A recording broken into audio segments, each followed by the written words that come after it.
ایک شعر ہے کہ اسلام کی فطرت میں قدرت نے لچک دی ہے، اسلام کی فطرت میں قدرت نے لچک دی ہے، وہ اتنا ہی ابھرے گا جتنا کہ دباؤ گے۔ السلام علیکم ورحمۃ اللہ وبرکاتہ۔ محترم ناظرین کرام، آج کل دنیا کے جو حالات ہیں ہم سب بخوبی واقف ہیں۔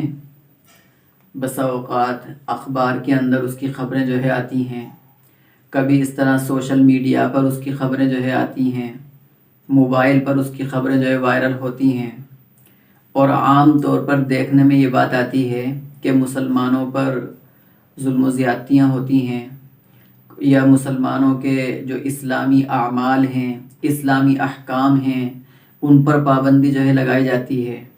کبھی مسجد پر جو ہے پابندی لگائی جاتی ہے، کبھی نمازوں پر پابندی لگائی جاتی ہے، کبھی اذانوں پر پابندی لگائی جاتی ہے، اسی طرح جو اور احکامات ہیں ان پر جو ہے پابندی لگائی جاتی ہے۔ ایسے ہی آج کل حجاب پر بھی جو ہے وہ پابندی لگائی جا رہی ہے، جیسا کہ کرناٹک کے اندر ہوا ہے۔ تو یہ تمام قسم کی چیزیں مسلمانوں کے ساتھ پیش آتی ہیں۔ لوگ جو ہے بڑے پریشان ہوتے ہیں کہ آخر ایسا کیوں ہوتا ہے۔ تو ہم اور آپ خود غور کریں اور اللہ کے نبی علیہ السلام کے زمانے کو ہم دیکھیں کہ آپ کے زمانے کے اندر کتنی زیادہ مسلمانوں کو، صحابہ کرام رضی اللہ عنہم کو تکلیفیں دی جاتی تھیں، ان کو کتنا زیادہ پریشان کیا جاتا تھا، ستایا جاتا تھا، حتیٰ کہ جو ہے صرف ایمان میں داخل ہونے کی وجہ سے، صرف کلمہ پڑھ لینے کی وجہ سے ان کے جو ہے کوڑے لگائے جاتے تھے، تپتی ہوئی زمین پر، ریتیلی زمین پر ان کو گھسیٹا جاتا تھا، اور ایسے ہی سینے پر جو ہے وہ چٹان رکھ دی جاتی تھی، اور کیا کہا جاتا تھا کہ کلمہ جو ہے وہ چھوڑ دو، ایمان سے پھر جاؤ تو تمہیں بالکل کیا ہے ہم رہا کر دیں گے، آزاد کر دیں گے، اور اگر یہ نہیں کرو گے تو اسی طرح تڑپتے تڑپتے جو ہے وہ تمہیں جان دینا پڑے گی۔ تو اتنے سخت حالات جو مکے کے اندر تھے، تو ایسے حالات تو ابھی نہیں ہیں، ایسے حالات تو نہیں ہیں جتنا زیادہ تکلیفیں اور آزمائشیں صحابہ کرام رضی اللہ عنہم کو جو ہے وہ دی گئی ہیں، ایسی تکلیفیں اور ایسی پریشانیاں تو ابھی نہیں ہیں۔ اتنا ضرور ہے کہ جو مسلمانوں کے اسلامی شعائر ہیں، اسلامی اعمال اور احکام ہیں، ان پر ضرور پابندی لگائی جا رہی ہے، مدرسوں پر بھی پابندی لگائی جا رہی ہے، حجاب پر بھی جو ہے پابندی عائد کی جا رہی ہے۔ تو ہم جب اپنے ان حالات کو اللہ کے نبی علیہ السلام کے زمانے سے جب اس کا موازنہ کریں گے، اس کا تقابل کریں گے، تو ہمیں معلوم ہوگا کہ ایسے حالات نہیں ہیں۔ آپ وہاں پر تو غور کیجئے کہ شعب ابی طالب کے اندر قید کر دیا گیا، اور پھر اس میں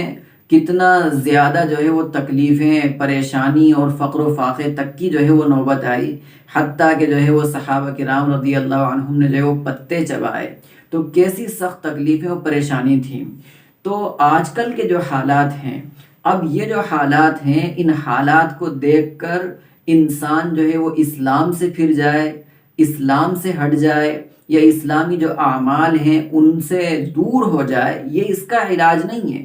اس کا یہ حل نہیں ہے، بلکہ اس کا حل تو یہ ہے کہ جتنا زیادہ اسلامی اعمال پر اور شعائر پر پابندی لگائی جائے، اتنا ہی زیادہ ان کو زندہ کرنے کی فکر اور کوشش کی جائے۔ مثلا ٹوپی اتارنے کے لیے اگر کہا جائے تو ایک ایک مسلمان وہ باقاعدہ اور ضرور بھی ضرور ٹوپی پہننے والا بن جائے۔ اگر نماز پر جو ہے وہ پابندی لگائی جائے تو ایک ایک مسلمان نماز کا عادی بن جائے، نماز کا وہ پابند ہو جائے۔ اذان پر اگر جو ہے وہ پابندی لگائی جائے تو اذان باضابطہ